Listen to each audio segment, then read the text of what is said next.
આપના સૌના લોકપ્રિય એવા નરેન્દ્રભાઈ મોદી સાહેબે પૂરા ભારતમાં સર્વાઇકલ કેન્સરની રસી આપવાનું વિનામૂલ્યે કેન્દ્ર સરકારે જ્યારે આયોજન કર્યું હતું ત્યારે ગુજરાતના લોકપ્રિય મુખ્યમંત્રી આદરણીય ભૂપેન્દ્રભાઈ પટેલ સાહેબ દ્વારા સોલા હોસ્પિટલમાં આ વેક્સિન આપવાનો પ્રારંભ થયો હતો।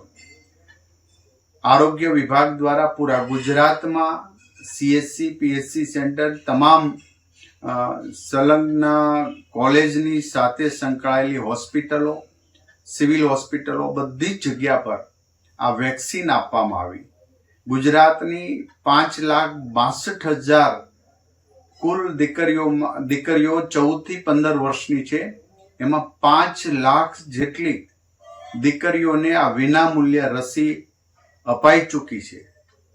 જ્યારે આવા એક પવિત્ર યજ્ઞ સ્વરૂપ કાર્ય રાજ્ય સરકાર દ્વારા પૂર્ણતાને આરે કરવામાં આવ્યું છે ત્યારે અંદાજે 110 કરોડ રૂપિયા જેટલો આ ખર્ચ બેટી બચાવો બેટી પઢાઓના નારા સાથે કેન્દ્ર સરકારે આ કર્યો છે।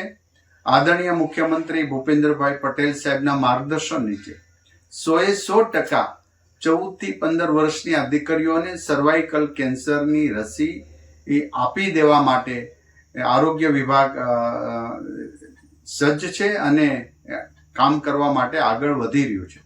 હજી 62,000 દીકરીઓ આ રસી આપવા માટે બાકી છે। તો તમામ વાલીઓ શિક્ષકો શાળાઓ હોસ્ટેલો જ્યાં 14 થી 15 વર્ષની દીકરી રહેતી હોય તો એના વાલી દ્વારા વાલી સાથે અમારા PHC CHC centre UPSC centre district sub hospital અને મેડિકલ સંલગ્ન તમામ કોલેજોની સાથે સંકળાયેલી હોસ્પિટલો ત્યાં રસી વિનામૂલ્યે આપવામાં આવે છે। 5 લાખ દીકરીઓને રસી અપાઈ ગઈ છે।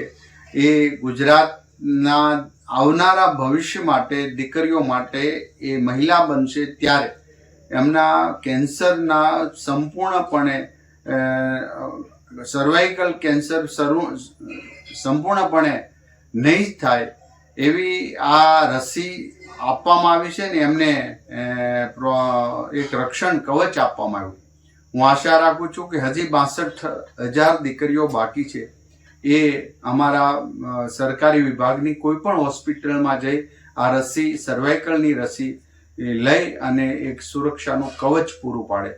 આપણે સૌ ગુજરાતના તમામ પરિવારજનો આદરણીય નરેન્દ્રભાઈ મોદી સાહેબનો હૃદયપૂર્વક આભાર વ્યક્ત કરીએ છીએ અને આ આયોજન અને મિશન પાર પાડવામાં રાત દિવસ અમારા આરોગ્ય વિભાગના કર્મચારીઓ મહેનત કરી છે એમને પણ હૃદયપૂર્વકનો આભાર વ્યક્ત કરીએ છીએ અને આદરણીય ભૂપેન્દ્રભાઈ પટેલ સાહેબ અને આદરણીય હર્ષભાઈ સંઘવી નાયબ મુખ્યમંત્રીનો પણ અમે આભાર વ્યક્ત કરીએ છીએ જેમને અમને સહયોગ કર્યો જેથી કરીને આરોગ્ય વિભાગ દ્વારા 5 લાખ દીકરીઓને રસી પૂર્ણ કરવામાં આવી છે।